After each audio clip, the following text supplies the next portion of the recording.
하나님 말씀 에베소서 6장입니다. 에베소서 6장 19절, 주보에는 19절 되어 있는데 20절까지 같이 합니다. 에베소서 6장 19절, 20절, 2절 다 같이 합동합니다. 시작. 또 나를 위하여 구할 것은 내게 말씀을 주사 나로 입을 벌려 복음의 비밀을 담대히 알리게 하소서 할 것이니 이 일을 위하여 내가 쇠사슬에 매인 사신이 된 것은 나로 이 일에 당연히 할 말을 담대히 하게 하려 하심이니라. 아멘. 기도드립니다. 거룩한 시간 허락해 주셔서 감사합니다. 복된 말씀 되도록 도와주시옵시고 성령님 역사해 주시옵시고 이 시대에 들어야 될 말씀으로서 모든 교회들이 귀를 기울여야 될 성령의 음성 되게 하여 주시옵소서. 전하는 자 듣는 자 한결같이 주의 도구 되어지기를 간절히 소망합니다. 예수님의 이름으로 기도드립니다. 아멘. 30여 년 전에 가정을 꾸린다. 교회 다니면서 결혼하고 또 가정 꾸리면은 교회를 대문했다는 것이 거의 일상적으로, 거의 참 아주 거룩한 일로 가정 꾸려가지고 교회다는 거, 또 새로 이사 와가지고 교회다는 거, 그 교회 소속이다 하는 거, 이런 그 교회다는 것을 아주 거룩한 일로 하나님을 믿는 가정을 나타내는 어떤 자랑스러운 일로 여겨졌습니다.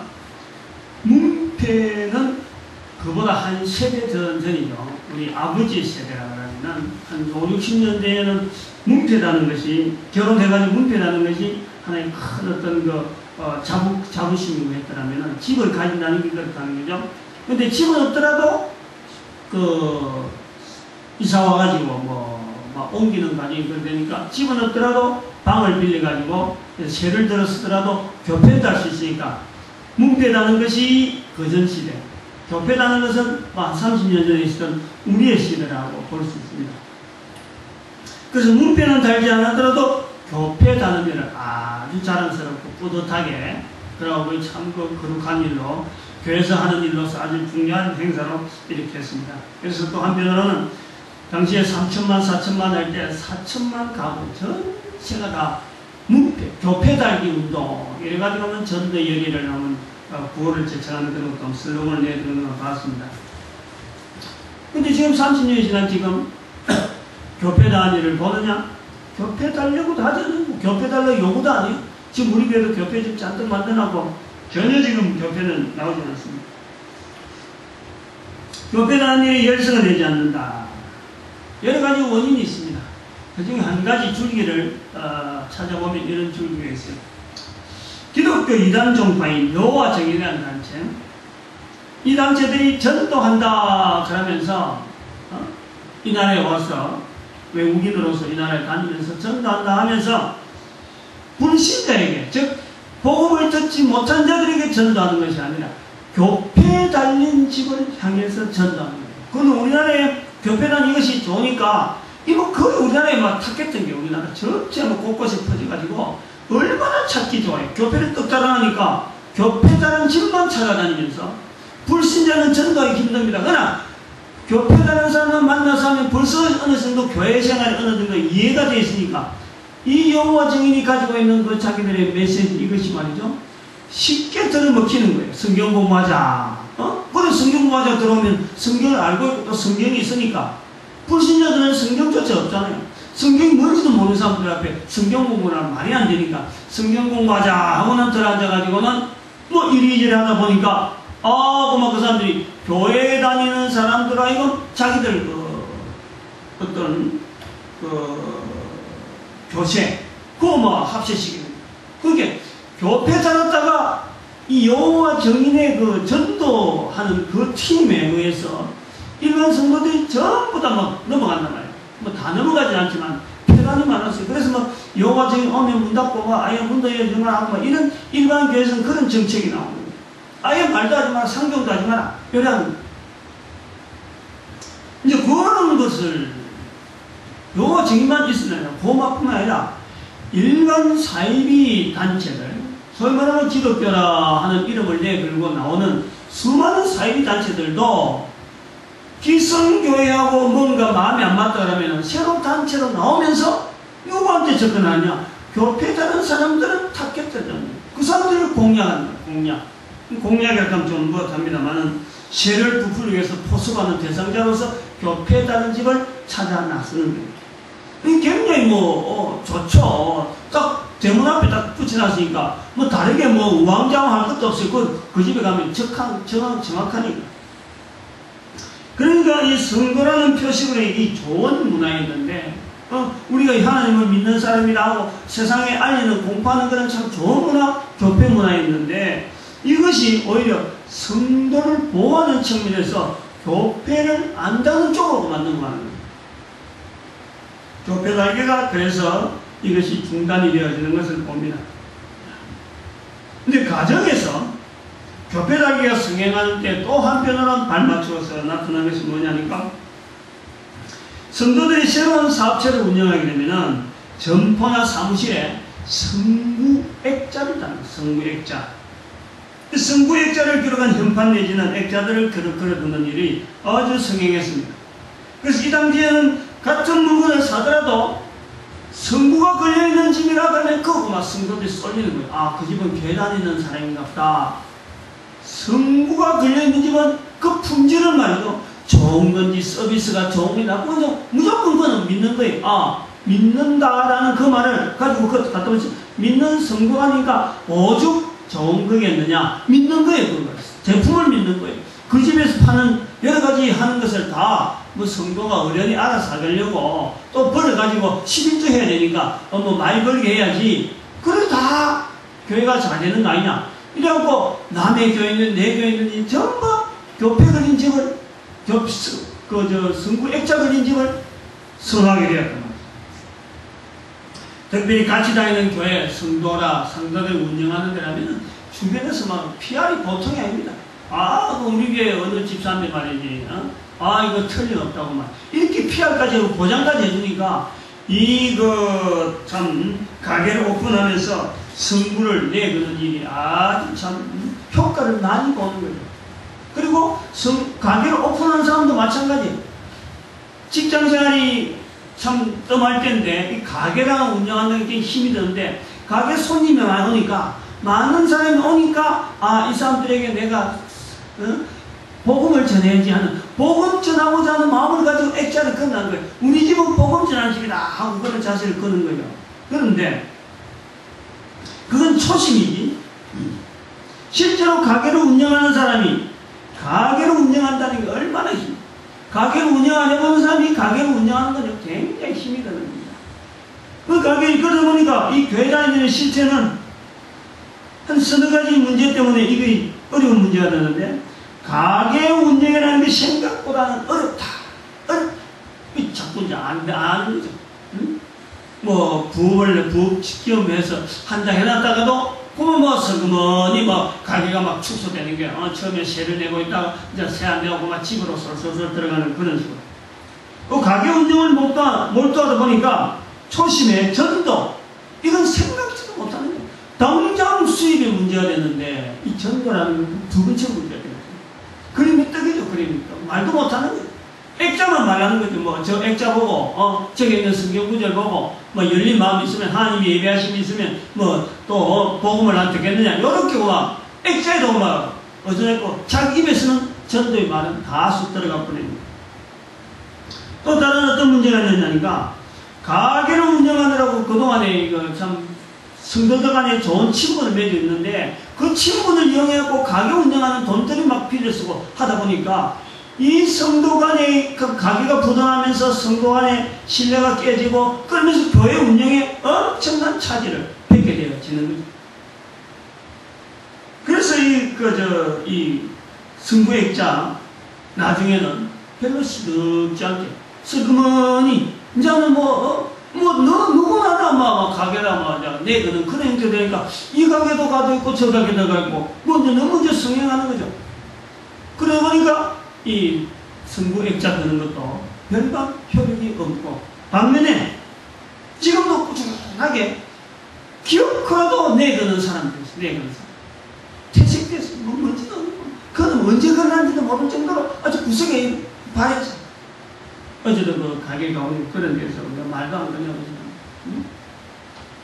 성경구절 내 시작은만 미안하였으나 내 나도 심히 창대하다 이런 그러긴 그런데 저 구석에 음침한 데 크거나 다른 거는 뭐 잘 한번 봤는데 뭐 크게 그러는데 지금은 어디 거꾸로 뭐냐니까 큰 교회가 옆에 있으면 그 교회 이름 어지하고 사업을 하기 전에 그것부터 등록부터 하는 거예요.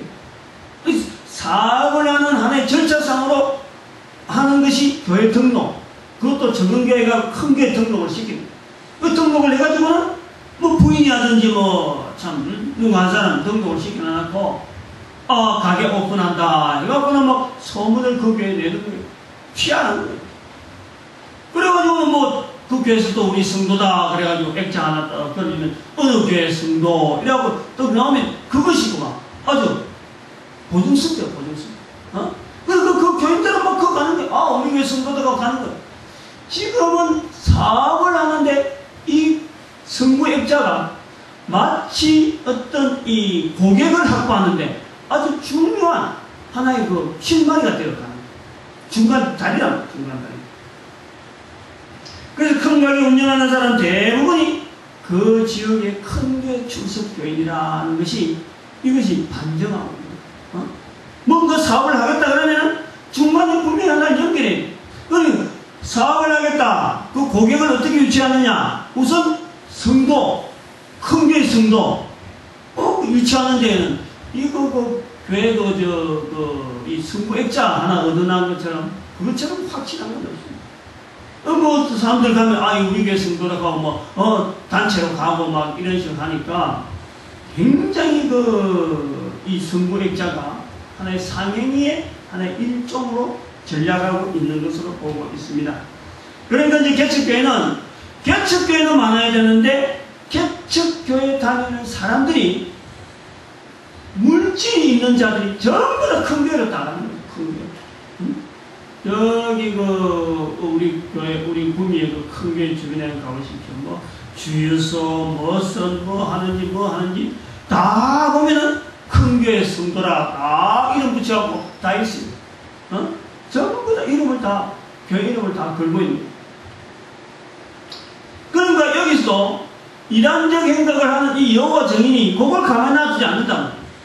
그러니까 뭐 어디 가게 한 번씩 들리더라도 여러 사람들이 가는 가게니까 뭐 이 여호와 증인이 가든지 어떤 데 가든 다 알아서 있는 거죠. 여기 성구부터 있거나 저 교인이구나. 그래 가는데 이 교패 붙은 집은 가정에 들어갔는데 이 성구 액자 붙은 집은 가게가 되니까 거기는 사람들이 다른 사람 제3자도 많이 치러가니까 효과가 오히려 교패 붙인 것보다는 적어요.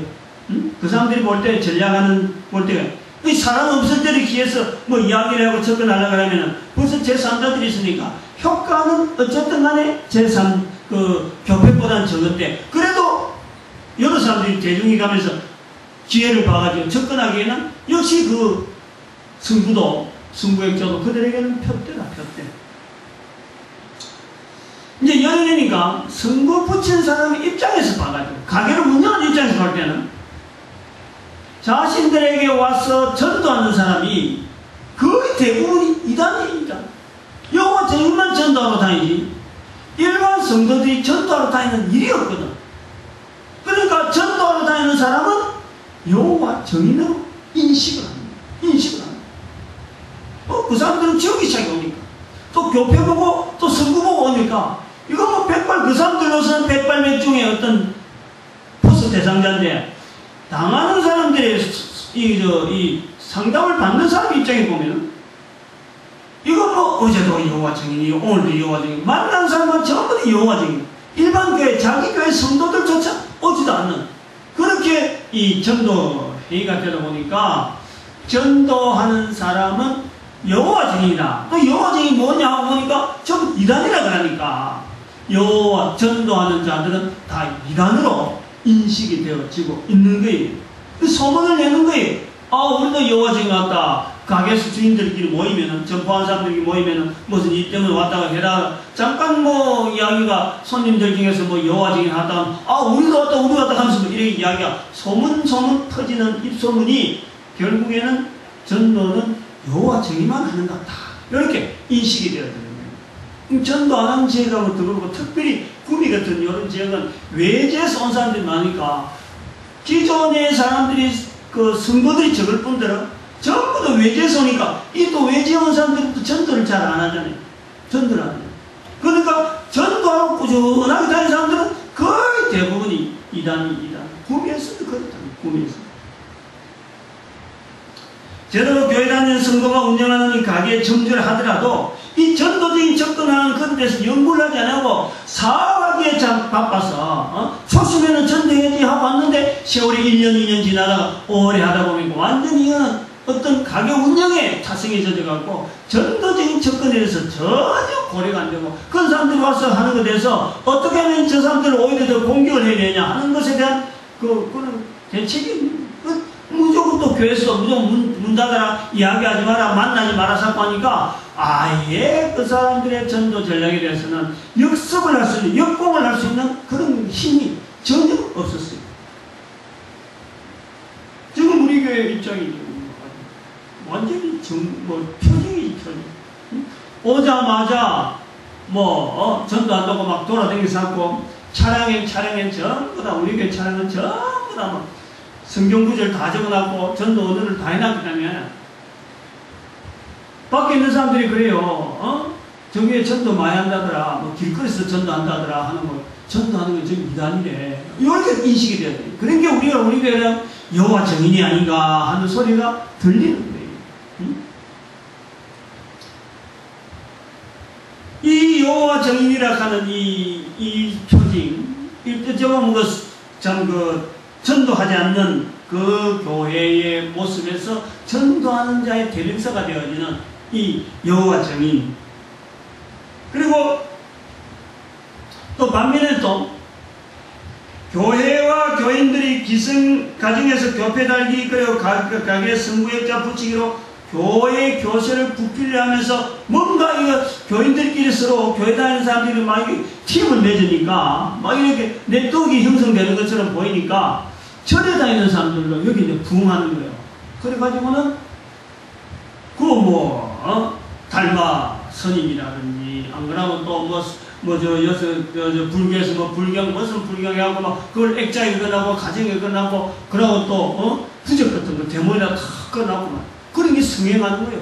교회에서 교편하는 거나 절에 다니는 사람들이 불도에 지익하고 이렇게 또 붙여놨는 거나 성당에 다니는 사람도 안 그러냐? 그것도 없거나. 근데 그런 사람은 또 여호와 증인에 안 가는 거지. 괜히 힘들게 할 필요 없는 집이. 그러니까 그런 사람들은 버젓이 성행하고 있고, 그건 자꾸 많이 달게 되고, 교회는 자꾸 줄어드는 그런 형태로 나갑니다. 30년이 지난 지금에 가만 돌이켜보면, 선거로는 표시를 나타내기 위해 보였던 그 교패다니, 가게에 성구역자 붙이기는 절에 다니는 사람은 오히려 더 이제부터는 더 성행하는 거예요. 가게마다. 이제부터는 아예 가게 마치 우리 교회가 다니는 사람들이 성경구절 또 그 교편하는 것을 열심히 되듯이 이제는 그 사람들이 더 뻗어하니까 이제는 가게가요.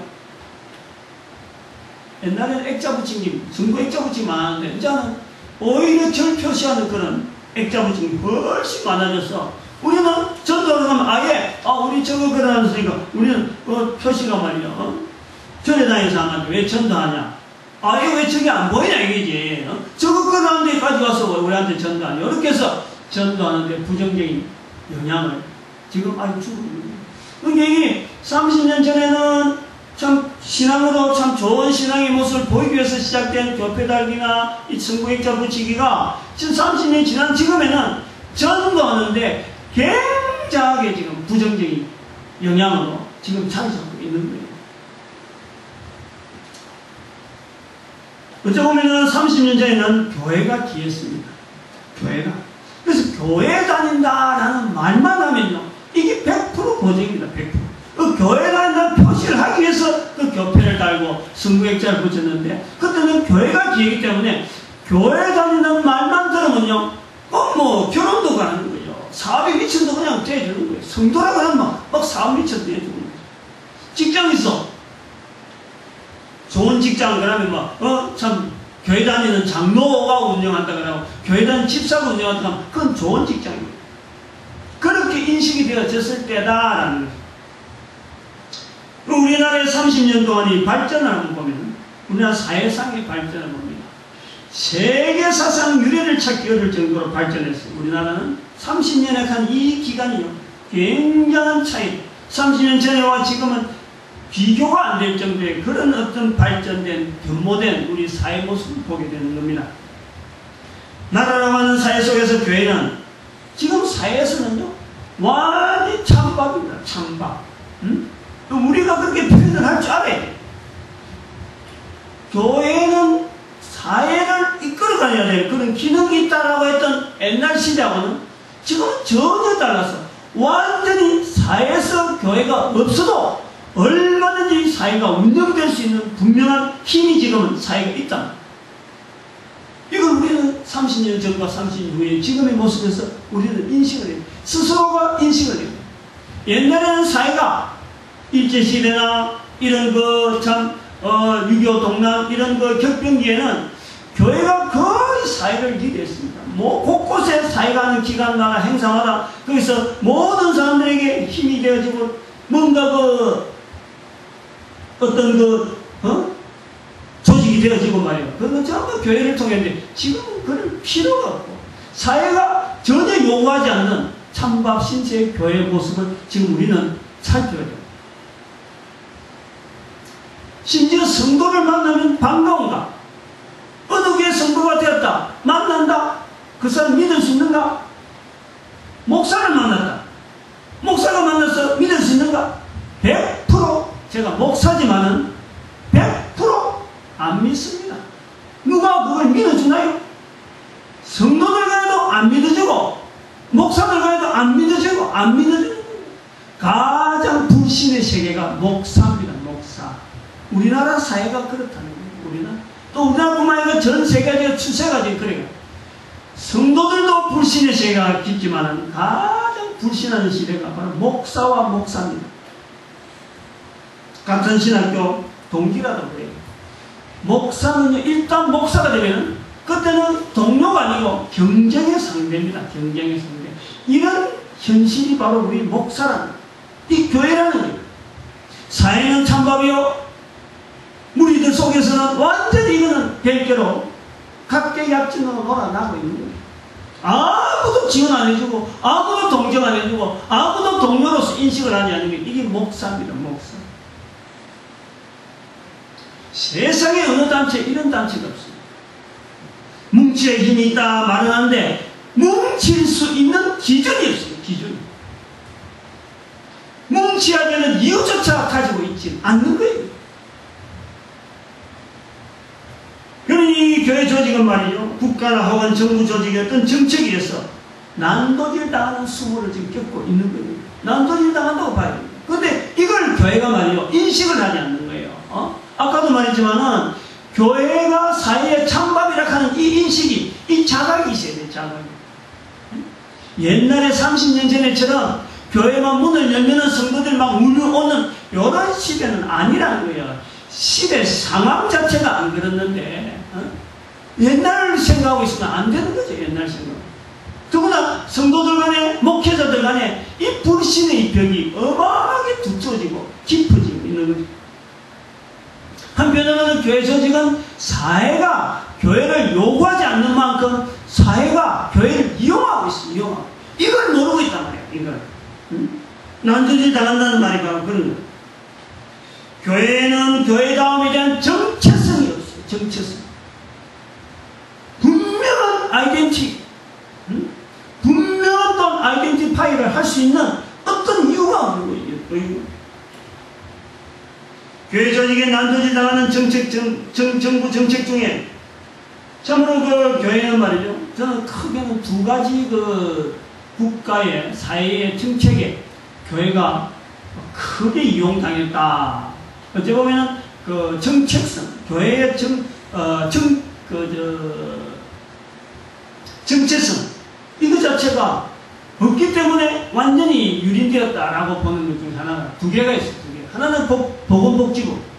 보건복지부에서 나오는 이 복지정책. 이 교회가 완전히 지금 당하고 있어요. 뭐 어린이집, 노인복지, 뭐 또 케어 뭐 이러한 해준다 하는 이런 뭐 여러 가지 교회가 공간을 그대로 다 내줘버렸어요.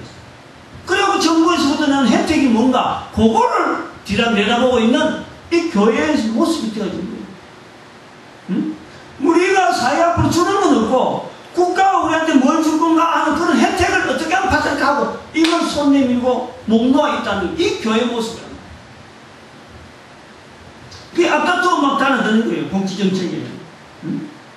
또 복지정책을 하는 그 정책 기반자 입장에서 봐도 교회처럼 복지에 대한 복지적인 시각을 교회처럼 확실하게 가지고 있는 단체가 없기 때문에 이용하기가 얼마나 좋은지 몰라요. 복지를 하니까 애들에 대한 것, 노인에 대한 것, 약한 자 돌보는 것에 대해서는 얼마나 정신적 문장이 잘 되어 있으니까 그냥 뭐 그대로 뭐 수용하는 거죠. 그러니까 교회는 정체성도 없이 사회가 하고 있는 요구되어지는데 그냥 그대로 뭐 따라만 가다 보니까 완전히 국가의 어떤 신여 노릇으로 지금 전략하고 있는 그런 모습이 지금 보이거든요. 또 하나의 그 교회 조직이 정부에서 난도질당하는 정체성 훼손의 또 하나 젊은 순서적으로 이게 첫 번째인데 여기 뭐냐니까 교육 정책에서 교회가 완전히 빨려 들어가 버렸어요. 대학의 석박사 과정이 막 발달하고 막 대학의 그 열의가 막 쓰다 보니까 대학을 막 크게 막 짓고 대학이 막 일반 사회한테 그 모든 사람들이 막 대학을 들어가고 하니까 목사나 교인들이요 학사 위주로 학 위주로 석사 박사 학 위주로 이 성도들이나 운영해야 되는데 이 전부 다 앞선 포진이 되어야 됩니다. 그래가지고 대도시에 내놓으라는 교회에서는 한때 외국의 석박사 학위를 가지지 않으면 당회의 어떤 그 인준을 못 받을 정도로 당회장이나 어떤 그 교회 목회를 할 수 있도록 그것이 되지를 못하는 거예요. 청빙을 못 받는 거예요. 청빙. 그 정도지 뭐 그 정도. 응? 그래갖고 뭐 가짜 박사 이것이 교회 안에 목사들 간에 어마어마하게 많은 거예요. 어떡하지 외국에 뭐 하나 이 뭐 학위 하나 받아라 하는 거예요. 이게 정체성이 없어요.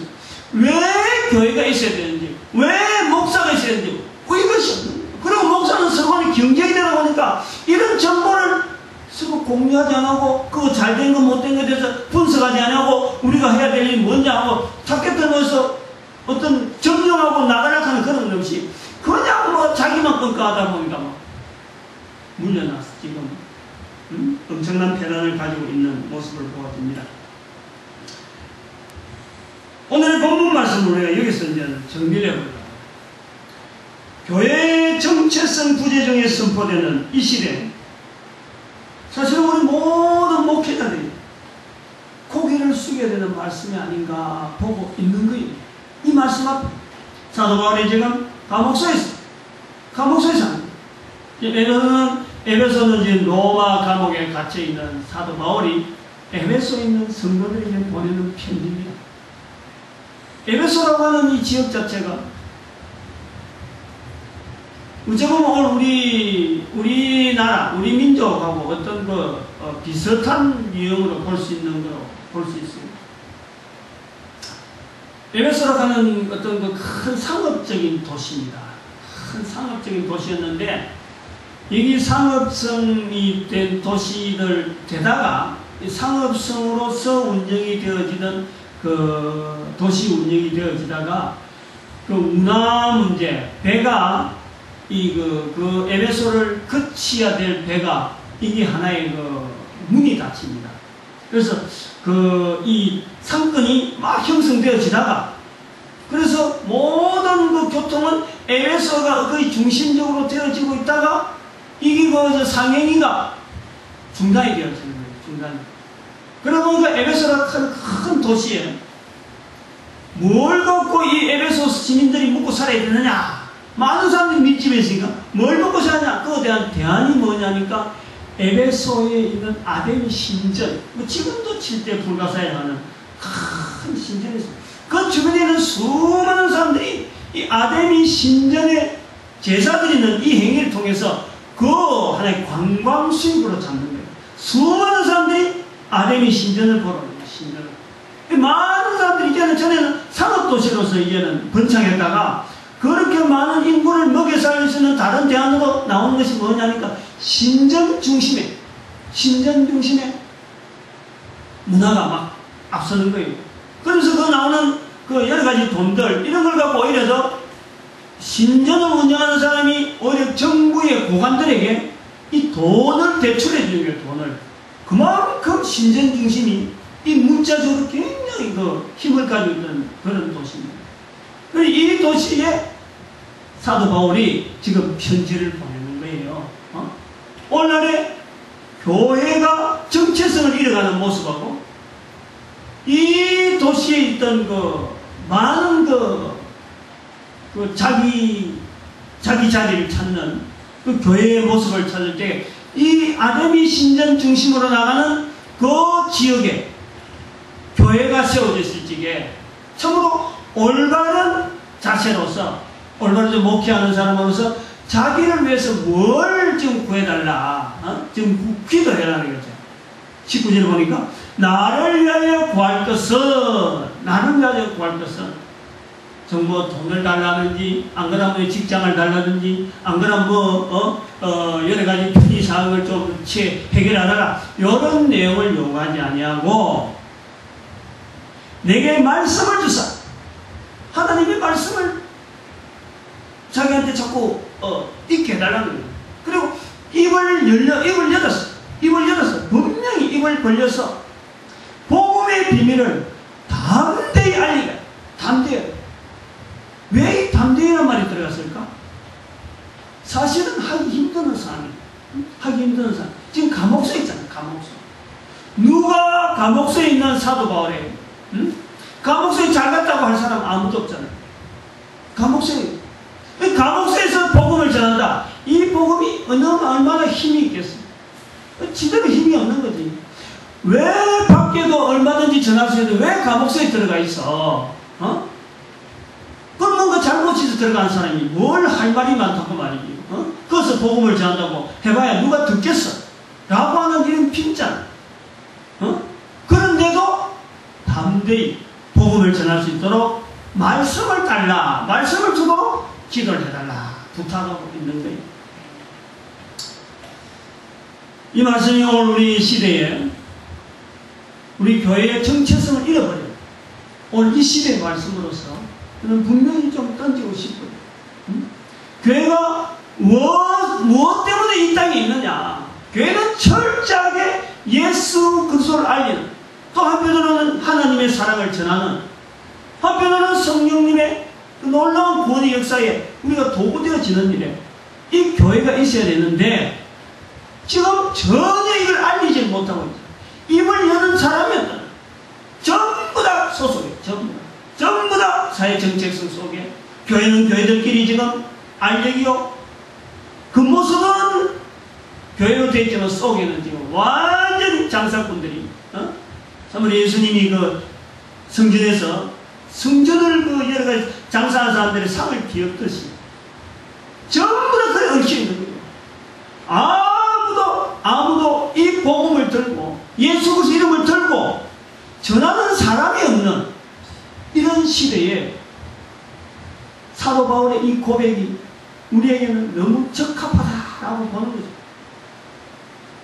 20절에 보니까 이 일을 위하여 사도 바울이 내가 쇠사슬에 매인 사신이 됐다라는 말을 교회 안에서 할 수가 없는 거예요. 교회 안에서. 지금 우리 교회가 그런 걸 해야 되는데 복음 전하는 것 때문에 사슬에 매있다 하는 이런 표현들이 우리가 사회가 우리한테 필요가 없다 할 때에 사실 우리는 그들 앞에 나가서 다른 것 갖고는 해낼 게 없어요. 복음 하나 가지고 예수 그리스도 이름을 가지고 우리는 당당하게 사회를 대항하고 사회의 여러 가지에 대해서 물결에 대해서 말이요 이 저항하면서 나가야 될 그런 사명이 교회에 있는데 그냥 부엉이가 돼요. 부엉이가 같이 막 편성해가 물결에 그냥 휩쓸려가. 그러니까 쇠사슬의 메인 이유가 없는 거지. 그냥 같이 가버리니까. 또 한 번 담대히 나옵니다. 담대히. 당연히 할 말. 복음의 비밀이겠죠. 당연히 할 말. 이 복음의 비밀. 담대히 하게 하려 하십니다. 또 담대히가 나옵니다.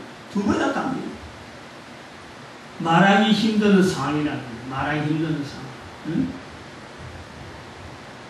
저는 이 말씀을 준비하면서 앞으로 30년 후의 일을 미리 말씀하는 겁니다. 30년 후가 되면은 전 세계 교회는 두 가지로 분명히 나눠지는 정표가 나타날 거다 하는 거예요. 지금의 모습에서 또 달라질 거예요. 1517년 종교개혁에 우리는 로마교에서 개신교라고 이 엄청난 어떻게 갈라지는 역사 있습니다. 지금도 천주교, 우리가 성당이라는 그 로마교는 지금도 개신교는 이단이라고 합니다. 우리는 우리 스스로 개신교, 우리가 정통여사까지만 로마교 천주교에서 볼 때는 이단이라 부르는 이단. 드러내놓고 말하지 못해서 그렇지. 이단이라. 1517년 500년이 지난 지금에 이 교회의 역사적인 변동, 교계의 역사적인 이 변동의 추이를 따라서 다시 두 가지로 갈라지는 것으로 제가 예언을 합니다. 미리 말씀을 드린다면 첫 번째는 두 가지인데 하나는 교회의 정체성을 찾은 교회와 다시 말하면 사도 바울처럼 철저히 복음의 비밀 때문에 고민하는 교회 갈라질 겁니다. 이건 분명히 나타날 거예요. 그리고 교회 정체성을 찾지 못하고 사회의 한 기관이 되어 있는 사회적인 단체로 전략되어 있는 교회. 기독교는 이름을 가지더라도 그렇게 되어 있는 거죠. 구조상으로 그렇게 되어 있어요. 지금. 응? 교회의 정체성을 내놓을 수가 없도록 지금 완전히 빨려 들어가고 있어. 완전히. 목사 외에 석박사 막 들고 이런 어떤 학위를 내놓고 또 교회 여러 가지 조직성 속에서 뭐 어린이집 무엇은 집회하고 정부로부터 돈 받는 이런 교회가요 앞으로 굉장히 많이 나옵니다. 굉장히. 근데 이런 사람들은 절대요 사회를 하면서 저항하는 이런 활동은요 할 수가 없어요. 전도한다고 해봐요. 어디 당신들 뭐 정부에서 누가 보조받는 사람들이 그럴 거예요. 누가 한 사람이 문제가 나오면 우리 보조자는 우리인데 어느 기관인데 이 교회 성도들 중에서 전도를 많이 한다면서요. 길거리 뭐 소음을 좀 많이 끄는 이렇게 말 놓으면 입을 쏙 닫아야 돼. 말 못하도록 돼 있지. 정부에 돈을 받는데 못합니다. 그래서 분명히 갈라질 것이 분명하다. 그것이 앞으로 30년 지나면요 분명히 표가 나는데 요 일에 우리가 주창하는 이 70인 전도대운동 이것이 분명히 방향을 가르는 일에 이렇게 교회를 이렇게 가르는 일에 우리가 하나의 표준적인 일들을 하게 될 것이다. 저는 그래 보고 있어요. 이 70인 전도대운동이 그런 일들을 할 것입니다. 내다보고 있으니까.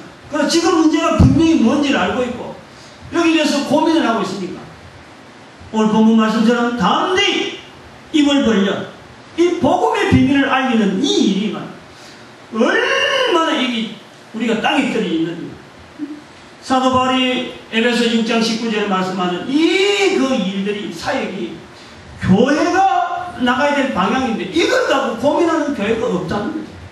지금은 신학교 있는 전부 다 교단 총회라는 한 통속.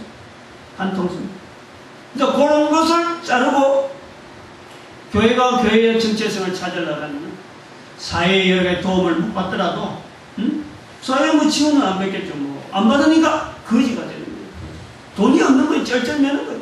쩔쩔매지만 이 복음의 비밀에 가는 역사는 성령님이 하시기 때문에 이 일은 반드시 지금의 교세 가지고는 워낙에 이거는 닳았으니까 그것을 뒤집어 엎으려고 하면 안 됩니다. 그건 그대로 가게 만들면서 여기 이제 형식적인 크리스찬, 노미널 크리스찬이라고 하고, 형식적인 교인, 형식적인 교인, 명목상의 교인, 노미널 크리스찬. 이런 장소로 나가게 만들고, 실질적으로 이 복음 때문에 고민하면서 싸우면서 나가는 사람들이 아마 또다시 등장하게 됩니다. 큰 물결로 등장할 것이다. 그래야 로마교, 그 다음 기독교 중에서도 이 사회기독교, 이제 그때는 사회기독교라고 부르겠죠. 사회기독교. 그 다음에 이 복음기독교. 아마 이렇게 크게 구로 굴러지면서 하나의 기독교라는 이름으로 나오고, 사회기독교 그 외에 이 복음기독교라고 볼 때는 이거는 어떤 기독교라고 하는 개념보다도 이제는 탈기독교. 뭐 명칭상으로는 구분이 로마교, 사회기독교, 또 복음기독교 하지만 복음기독교 자체는 이거는 탈기독교라 그래가지고 모든 세계 사람들을 다 한눈에 보고 복음 안에 다 포용할 수 있는 아마 그런 시각으로 전개가 되지 않겠나 그래 봅니다. 이것이 이제 국내에서 시작된 70년 전도대 운동이 분명한 하나의 잣대가 제공이 될 것이다. 그래 보고 있고, 그래서 이것은 또 한편으로는 1517년이 지난 종교개혁이 500년 지난 또다시 종교개혁은 아마 이런 형태로 되어질 것이다. 그래서 종교개혁을 미리 말씀을 드리는 거예요. 30년 전에는 교회, 뭐 지금도 마찬가지지만 교회 다니지 않는 사람이 전도하는 교회를 이단으로 보는 시대. 지금까지는 그래 볼 수 있어요. 앞으로는 교회 다니는 사람이 전도하는 교회를 이단으로 볼 때가 있어요. 우리가 지금 천주교한테 우리가 이단으로 지금 취급당하면서 우리는 안 그런 치 하고 있는 거예요. 안 그런 치.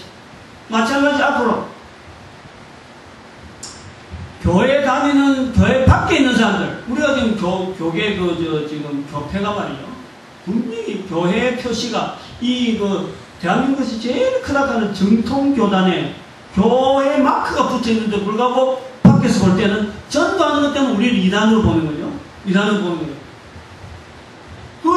통합식이 제일 큰 거예요. 제일 큰. 그 교단, 그거는 교회 다니지 않는 사람이기 때문에 그런 말을 하는 거죠. 아, 저 사람들은 전도하기 때문에 저 이단인갑다 하지만은 실제로 교회 다니는 사람들은 교회가 교단 마크가 있으니까 저거는 통합적이다. 너 이단이 아니다 하는 게 분명한 거예요.